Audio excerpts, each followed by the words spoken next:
Olá, queridos irmãos, é um prazer mais uma vez apresentarmos a palavra de Deus e nesse momento para concluirmos essa semana. Eu espero que essa semana tenha sido uma bênção para você, como foi para mim. Cada mensagem que eu apresentei para vocês, Deus primeiro apresentou para mim e eu fui ricamente abençoado pela palavra de Deus. Eu espero que você tenha experimentado isso também. Hoje nós vamos concluir com um dos temas que para mim é um dos mais importantes da Bíblia. Eu espero que de maneira muito clara e poderosa o Espírito Santo mais uma vez fale ao seu coração. Nesse momento eu quero, antes de abrir a palavra de Deus, convidá-lo a fechar os olhos para fazermos uma oração. Querido Pai, nós te louvamos por mais uma oportunidade de ouvir a Tua palavra. Estamos concluindo uma semana com bênçãos, uma semana com Tua palavra falando de maneira clara e poderosa ao nosso coração, e é assim que queremos concluir, Senhor. Então te pedimos que mais uma vez o Teu Santo Espírito de maneira desimpedida fale conosco. Te pedimos isso em nome de Jesus. Amém. E nós vamos começar o sermão de hoje por onde tudo deve começar na vida cristã, pelo livro de Gênesis. Quero convidá-lo a abrir a Bíblia no livro de Gênesis, capítulo 1. Nós vamos ver alguns versículos desse capítulo. Capítulo 1 de Gênesis, a partir do verso 26, diz o seguinte: Também disse Deus: façamos o homem à nossa imagem, conforme a nossa semelhança. Tenha ele domínio sobre os peixes do mar, sobre as aves do céu, sobre os animais domésticos, sobre toda a terra, sobre todos os répteis que rastejam pela terra. Criou Deus, pois, o homem à sua imagem, a imagem de Deus o criou, homem e mulher os criou. E Deus os abençoou e lhes disse: sede fecundos, multiplicai-vos, enchei a terra e sujeitai-a. Dominai sobre os peixes do mar, sobre todas as aves do céu, sobre todo animal que rasteja pela terra. E disse Deus ainda: eis que vos tenho dado todas as ervas que dão semente e se acham na superfície de toda a terra, e todas as árvores em que há fruto e dá semente, isso vos será por mantimento. Sabem, quando você lê a Bíblia, você deve ter em mente que a Bíblia ela é baseada na cultura judaica. E para você entender a Bíblia de maneira profunda, você tem que entender um pouco da cultura judaica. Na cultura judaica, quando eles vão escrever alguma coisa, quando eles querem enfatizar, o argumento que eles usam é repetir. Então, sempre que você lê um texto bíblico, você deve procurar quais são as palavras que mais se repetem. Por exemplo, nesse texto que nós acabamos de ler, você conseguiu perceber qual é a palavra que mais se repete? Não sei se você já encontrou na sua Bíblia, mas é a palavra todo e toda, todo e toda. Deus está dizendo assim: eu criei todas as árvores, todos os animais, todos os répteis, todas as plantas, tudo é meu, porque eu criei, diz o Senhor. Mas eu decidi dar para o homem e sua esposa. Quanto Deus decidiu dar? Segundo o texto bíblico, todas as coisas que Deus criou, Ele deu para o ser humano. Porque, entenda uma coisa, amigo, esse é o propósito de Deus para a sua vida. O propósito de Deus para a sua vida é plenitude. Não é apenas árvores, plantas e animais. O que Deus planejou dar para o ser humano foi toda a vida, toda a paz, toda a felicidade. Esse é o plano original de Deus para a sua vida, para a vida do teu casamento e dos teus filhos. Mas você tem que se fazer uma pergunta. E a pergunta é: como é que alguém é capaz de ser dono de tudo? Porque imagina, Adão e Eva eram donos de tudo. Como é que alguém é capaz de ser dono de tudo e viver em paz? Você imagina Adão e Eva brigando antes do pecado por alguma coisa? Claro que não. Eles eram donos de tudo e viviam em paz. E como é que alguém consegue ser dono de tudo e viver em paz? Se nós temos tão pouco e causamos tanta confusão, como é que eles tinham tudo e viviam em paz? Sabem, a resposta está no primeiro verso que nós lemos, verso 26, que diz: Adão e Eva eram a imagem e semelhança de Deus. Então entenda, quando se é a imagem e semelhança de Deus, você é capaz de ser dono de tudo e viver em paz. Quando se é a imagem e semelhança de Deus, você pode ser dono do planeta inteiro e você não vai causar confusão. Mas essa é a explicação da Bíblia. A tragédia é que Satanás começou a dar outra explicação. Satanás começou a dizer: eu sei porque Adão e Eva vivem em paz. E ele começou a dizer no universo, isso está no livro História da Redenção, que ele começou a dizer que Adão e Eva eram escravos, que eles eram obrigados por Deus a fazer só o que Deus queria, que eles não tinham liberdade, que eles não poderiam escolher, que eles não eram livres, eles eram escravos da vontade de Deus. Nós sabemos que é uma mentira, mas naquele momento essa mentira que se espalhou pelo universo tinha que ser provada como mentira. E para provar que era uma mentira, que Adão e Eva realmente eram livres, aconteceu o que está no capítulo 2, verso 16. Você pode abrir. Gênesis 2:16. Era a maneira de Deus de provar que Adão e Eva eram livres, que eles poderiam escolher o que eles queriam. E o texto diz assim: o Senhor Deus lhe deu esta ordem: de toda a árvore do jardim comerás livremente, mas da árvore do jardim, que está no meio do jardim, não comerás, porque no dia em que dela comerdes, certamente morrerás. Sabem, nesse momento, eles não poderiam mais comer todas as árvores, o fruto de todas as árvores. No capítulo 1, eles poderiam usar os frutos de todas. No capítulo 2, eram todas menos uma. Era a maneira de Deus dizer: eles são livres, eles podem discordar de mim, eles podem fazer alguma coisa que eu não quero. E nesse momento que Deus não queria, era que eles tocassem no fruto daquela árvore. E parece ser uma prova aparentemente fácil, concorda? Imagina quantos milhares de árvores existiam no jardim. Eles poderiam comer de todas, menos de uma. Mas nós conhecemos a tragédia. E a tragédia está escrita no capítulo 3 de Gênesis, a partir do verso 1. Você conhece, mas para entender o que nós vamos estudar hoje, vamos reler. Gênesis 3, a partir do verso 1. Mas a serpente, mais sagaz que todos os animais selváticos que o Senhor Deus tinha feito, disse à mulher: foi assim que Deus disse que você não pode comer de nenhuma árvore do jardim? E Eva respondeu: do fruto da árvore do jardim podemos comer, mas do fruto da árvore que está no meio do jardim, disse Deus: dela não comereis, nem tocareis, para que não morrais. Então a serpente disse a Eva: Eva, é certo que não morrereis. Em outras palavras, Eva, é mentira de Deus. Pode comer, você não vai morrer. Porque Deus sabe que no dia em que dela comerdes, vossos olhos se abrirão, e sereis como Deus, conhecedores do bem e do mal. Você deve estar se fazendo uma pergunta agora: pastor, o que é que tudo isso tem a ver comigo? O que é que toda essa história tem a ver comigo? Entende uma coisa: o tempo mudou, mas o argumento que Satanás usa para destruir a nossa vida, esse permanece o mesmo. É o mesmo argumento que ele usou no jardim do Éden, é o mesmo que ele quer usar hoje na minha e na sua vida. Sabe qual é o argumento? O argumento para Eva foi: Eva, não adianta ter todas as árvores do jardim, não adianta ter todos os frutos do jardim se você não tiver aquela que Deus proibiu. Em outras palavras, Eva, o que Deus dá não é suficiente. O que Deus dá não satisfaz. O que Deus dá não te completa. O argumento do inimigo era: você tem que ter tudo, inclusive o que Deus não te deu, porque o que Deus deu não é suficiente. Sabe como ele usa esse argumento hoje? Eu sou casado há 18 anos. Há 18 anos Deus me deu uma esposa. E Deus me disse: Josanã, essa é tua esposa, com ela você vai ser feliz, com ela você vai ser completo. Mas sabe o que é que Satanás diz para os homens casados, para as mulheres casadas, o tempo todo? Essa mulher que você tem não basta. Você tem que ter aquela outra que não é a tua mulher. É o mesmo argumento. O argumento no jardim era: o que Deus deu não basta. O argumento hoje é: o que Deus deu não basta. Você quer ser completo no seu casamento, você quer satisfazer de verdade, você tem que buscar aquela outra mulher que não é a sua, aquele outro homem que não é o seu. Deus deu para você o tempo, é um presente de Deus. Mas sabe o que é que o inimigo diz? O que Deus deu não basta. Deus te deu domingo, a segunda, a terça, a quarta, a quinta, a sexta, mas não basta.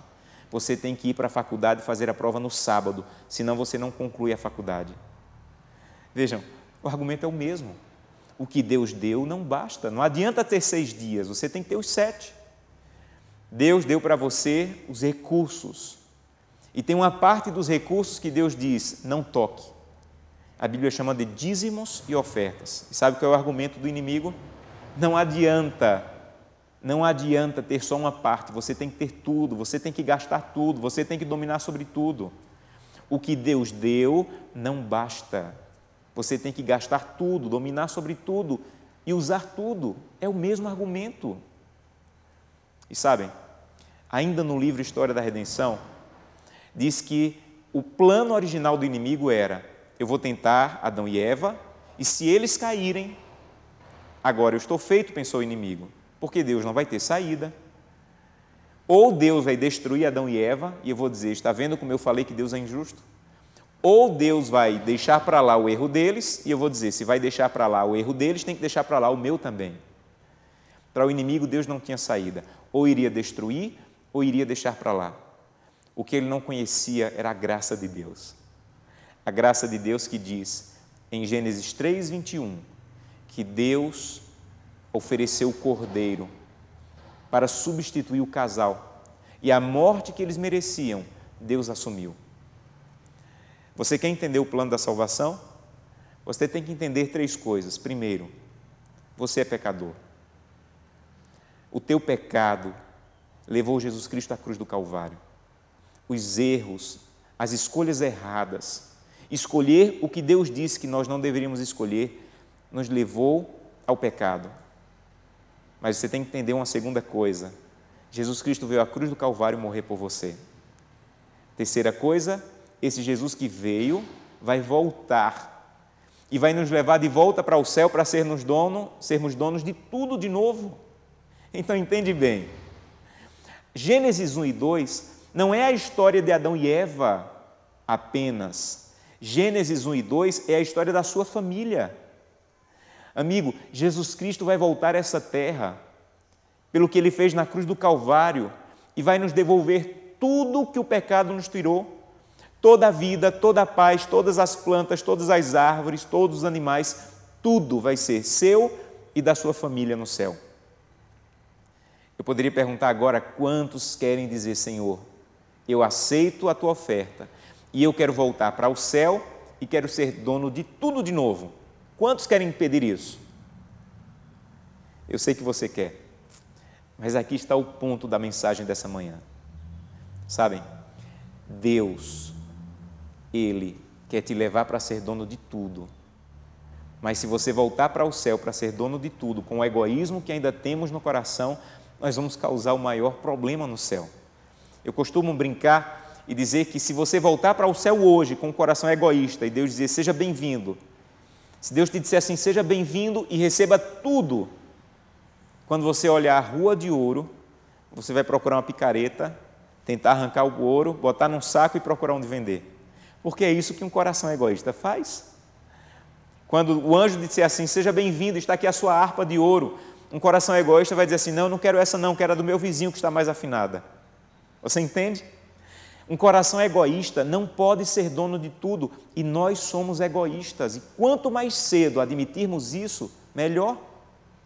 O egoísmo está acabando o teu casamento, o egoísmo está acabando os teus filhos, o egoísmo está acabando principalmente a tua possibilidade de voltar para o céu para ser dono de tudo. E você pode perguntar: pastor, mas quando Jesus voltar, Ele não vai me transformar no abrir e fechar de olhos? É verdade, a Bíblia diz isso, mas Ele vai nos transformar de várias coisas, menos do egoísmo. O nosso caráter tem que ser transformado nessa terra. É nessa terra que Deus tem que arrancar o egoísmo do nosso coração. O Espírito de profecia diz: nenhum coração egoísta vai ver a porta do céu. Engana-se quem pensa que a transformação vai acontecer na porta do céu. A transformação do egoísmo já tem que acontecer aqui. E sabem, o pior que o pecado fez conosco foi nos transformar em egoístas. O egoísmo é a base de todos os nossos pecados. Quer ver? Pense comigo. Por que um homem ou uma mulher adultera? Porque ele sente desejo por outra pessoa, que não é sua esposa ou seu marido, e ele não quer nem saber o que a igreja vai sentir, não quer nem saber o que a esposa ou o esposo vai sentir, não quer nem saber o que a igreja vai sentir, não quer nem saber o que Deus vai sentir. Ele só quer satisfazer ele mesmo, Me ajude, qual é a melhor palavra para descrever essa atitude? Concorda comigo? Egoísmo. Por que é que nós mentimos? Nós mentimos porque nos encontramos em uma situação difícil, aí pensamos assim: se eu falar a verdade eu me dou mal, mas se eu mentir eu escapo, então não quero nem saber quem vai se dar mal, contanto que eu escape. E vai lá e mente. Qual é a melhor palavra para descrever essa atitude? Concorda comigo? Egoísmo. Você pode dizer: pastor, olha, mas não é o egoísmo que está acabando o meu casamento. O que está acabando o meu casamento é essa mulher que eu estou casado com ela. Então eu vou deixar essa mulher e vou procurar outra. Amigo, as estatísticas dizem que 50% dos casamentos estão acabando em divórcio. 70% dos segundos casamentos estão acabando em divórcio. E quase 90% dos terceiros casamentos estão acabando em divórcio. Sabe o que essa estatística diz? Que não adianta mudar o teu casamento de terreno. O que tem que mudar é a semente do teu coração. Se você casar 500 vezes e o seu coração for egoísta, vai dar errado 500 vezes. Porque a questão não é onde você está casado, com quem você está casado, mas como é o coração de vocês. Se tem egoísmo, só vai brotar egoísmo. Um dia eu conversava com um casal, falava sobre o egoísmo que estava destruindo o casamento deles. E eles disseram: não, pastor, nosso problema não é o egoísmo. Nosso problema é que precisamos de uma nova lua de mel. E juntaram dinheiro, foram para Paris passar alguns dias. Foram dias lindos, mas voltaram para briga e divórcio. Sabe por quê? Porque não adianta mudar o teu casamento de terreno. O que tem que mudar é a semente egoísta. E agora você tem que estar fazendo uma pergunta no teu coração: pastor, eu entendi, eu sou egoísta. Mas por favor me ajuda, como é que eu venço o egoísmo? E é com isso que eu quero concluir essa mensagem: o plano de Deus para arrancar o egoísmo do teu coração. E eu espero que fique bem claro para você. Sabe, o plano de Deus é dar coisas para você cuidar. E dependendo da maneira como você cuida dessas coisas, Deus vai arrancar o egoísmo do teu coração. Deixa eu explicar como funciona. A Bíblia diz que o corpo que você tem não é seu. É uma dádiva de Deus e é o templo do Espírito Santo. Então, funciona assim. Deus diz: meu filho, aqui estão regras na Bíblia de como cuidar do corpo. O corpo não é seu, então você não pode cuidar do jeito que quer. Você tem que cuidar do jeito que eu quero, porque pertence a mim. Você se encontra, imagine-se, em frente a uma mesa cheia de comida. E aí você pensa: se o corpo fosse meu, eu ia comer essa comida toda, ia comer até a tampa da panela. Mas o corpo não é meu.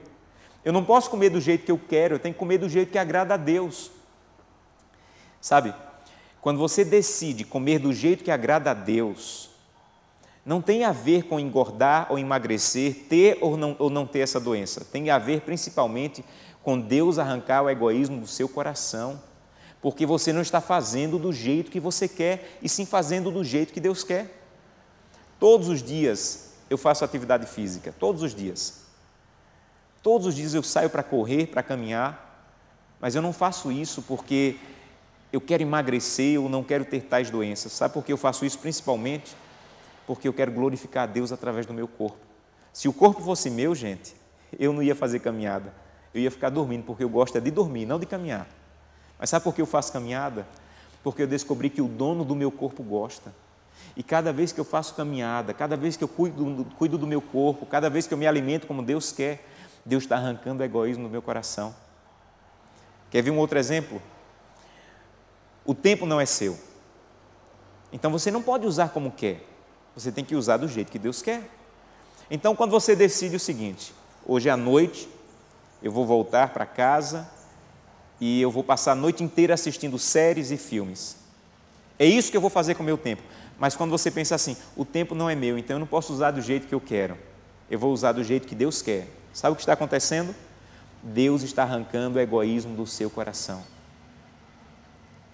Quando você recebe no final do mês o seu salário, e você pensa assim: se o dinheiro fosse meu, eu ia gastar todo esse dinheiro, ia fazer dívidas novas, ia pagar dívidas antigas, mas eu entendi: o dinheiro não me pertence, pertence a Deus, então eu vou devolver os dízimos e as ofertas, eu vou ser generoso. Quando você toma essa decisão, amigo, não tem nada a ver com sustentar igreja, tem a ver com o método de Deus de arrancar o egoísmo do seu coração para que você possa ser semelhante a Jesus Cristo. Sabe por quê? Porque o que está acontecendo com você é um teste, é um preparo nessa terra para saber se você é capaz de ser dono de tudo no céu. Lembra quando Jesus disse assim: foste fiel no pouco, sobre o muito te colocarei. Sabe o que significa isso? O que Jesus está querendo dizer assim é: Josanã, ouça, se você me honrar com um corpo que no máximo vai durar 80, 100 anos, se você comer como eu quero, se você dormir na hora que eu quero, se você usar o corpo da maneira que eu quero, por 80, 100 anos, isso prova que você é capaz de receber um corpo eterno. Por outro lado, Josanã, se você é incapaz de cuidar de um corpo por 80 anos, como você é capaz de receber um corpo eterno? Porque no céu, entenda, o seu corpo não vai durar 80 a 100 anos, mas eternidade e eternidade. Então, se você não é capaz de honrar a Deus com 80 anos cuidando do teu corpo, como você quer receber um corpo eterno? Sabem, eu não sei quanto dinheiro você tem. O que eu sei é que toda a sua riqueza é medíocre comparada à riqueza do céu. Se você é incapaz de devolver os dízimos e as ofertas de poucos reais, como você vai ser capaz de cuidar de uma cidade que a rua vai ser de ouro e que as paredes serão de pedras preciosas? Se você não é fiel no pouco, você não tem condições de receber o muito.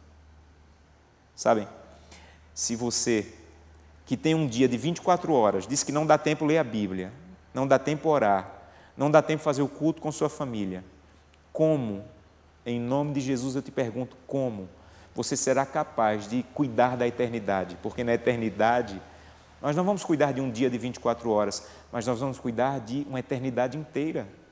Se você é incapaz de buscar a Deus em 24 horas, como você será capaz de receber a eternidade? É isso que Gênesis quer te ensinar. Deus vai te devolver tudo, mas antes de te devolver tudo, Ele quer arrancar o egoísmo do teu coração. E para arrancar o egoísmo do teu coração, Ele está te dando recursos financeiros, Ele está te dando um corpo para cuidar, Ele está te dando um tempo para cuidar, dons para usar para a causa dEle.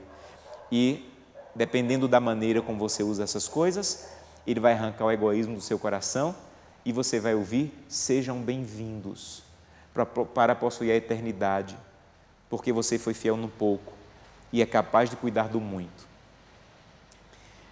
Há um versículo na Bíblia, e é com ele que eu quero concluir essa mensagem. Apocalipse, capítulo 12, verso 11. Esse texto fala de quem será salvo, quem são os vitoriosos.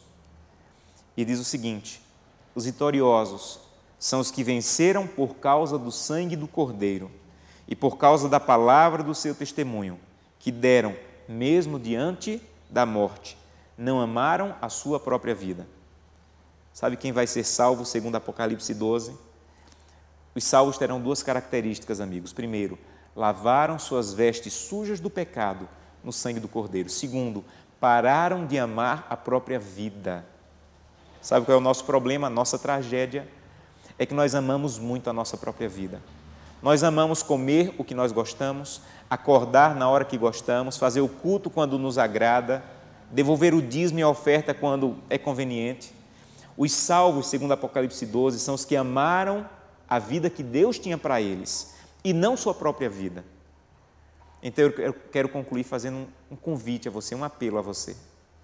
Tudo que você ouviu essa semana te trouxe para esse momento. Um momento de você decidir: Santo Deus, eu quero o céu, eu quero a eternidade, mas eu estou te autorizando, Senhor, arranca o egoísmo do meu coração. Eu quero ser semelhante ao Senhor. Eu não quero fazer o que eu quero, e sim o que o Senhor quer. Esse é o seu desejo?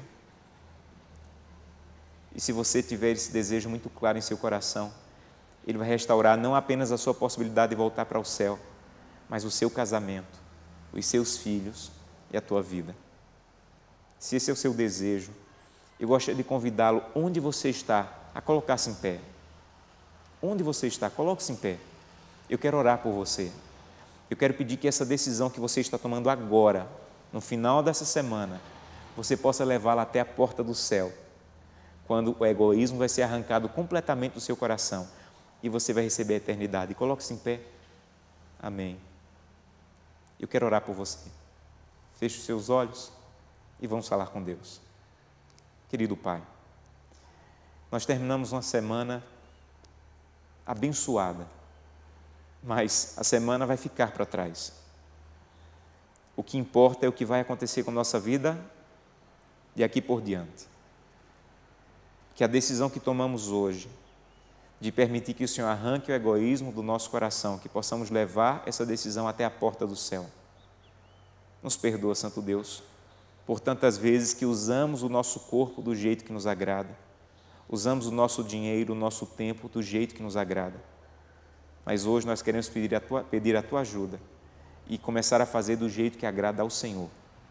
Ajuda-nos, transforma-nos, até o dia que seremos recebidos no céu. É o que te pedimos em nome de Jesus. Amém.